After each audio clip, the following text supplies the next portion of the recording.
Hola, hoy estoy en un Opel Astra H GTC. En este video te mostraré cómo acceder al ordenador de Abordo. Al principio, enciende el contacto de tu coche.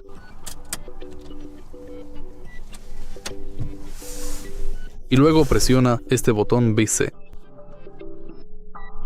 Como puedes ver, ahora estoy en el ordenador de Abordo, al que podemos manipular y navegar mediante estos dos botones.